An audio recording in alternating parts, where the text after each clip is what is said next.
Hello. For those of you who don't know me, I'm Kenny Blankenship, the president of the United School Employees of Pasco. We represent all 100% of the instructional and school-related personnel here in Pasco County covered under the two master contracts.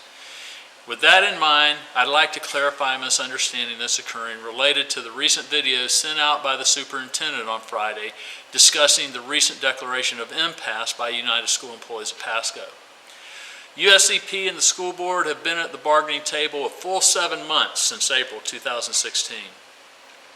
There's been no movement or interest on the part of the board's district representatives in any of the proposals on the table since we began bargaining, including the offer of a 2.65% pay increase.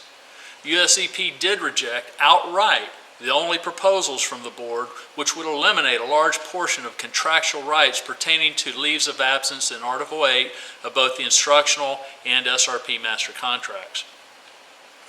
During the last session on Wednesday, I gave the board's negotiating team the opportunity to contact the superintendent to discuss the economic proposal and language that USEP passed. They refused.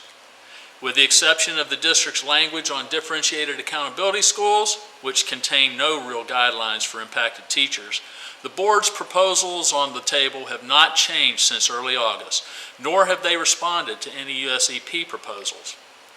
The school board's representatives have had every opportunity to address or bargain these issues. They've chosen not to. USEP did make a change to our economic proposal in an effort to prompt any kind of movement from the board. USEP originally put 4% on the table in August, and at Wednesday's session moved to 3.75%. It is our belief that between the increase in funding for new students and using a small portion of the unassigned reserve funds, a pay increase of 3.75% is reasonable and achievable if the board chooses to readjust some of its priorities. The superintendent is right. You, the employees, went 6 years without an increase when times were lean. We know that very well. USEP believes the money is there to try and make up a small portion of what we lost. And we believe you deserve it for all you do on behalf of our students here in Pasco County. When the superintendent mentions non-represented employees, he's referring to the non-negotiating bargaining unit employees, those employees who do not have a negotiated district contract. The ones who primarily are not in direct contact with our children, the administration at your work site, the increasing personnel at the district office, the superintendent's staff, etc. We all bear the burden of the increases in cost of living. The district can, and according to the superintendent's video, will be giving the largest raises to those who make the least impact directly on our children. And this is the first time he's ever done it before our contract's been bargained. More importantly are much needed changes in language that respect employees.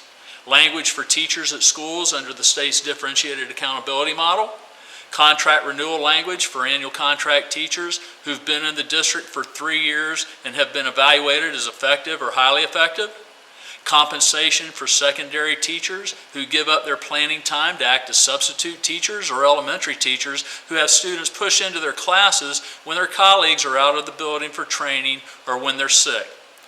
This is a continuing and an increasing disruption to their planning and classrooms.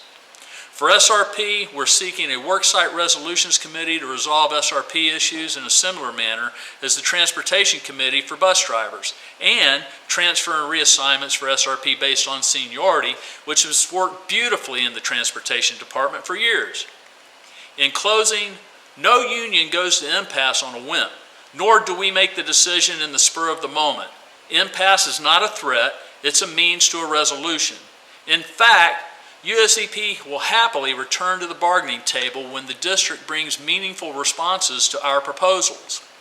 We have no desire to prolong the bargaining process, but we also have an obligation to represent and promote the interests of those of you who belong to our bargaining units. We have been at this process since April. It's time for the board to address these critical issues for our school-related personnel and teachers. Together, we can make it happen.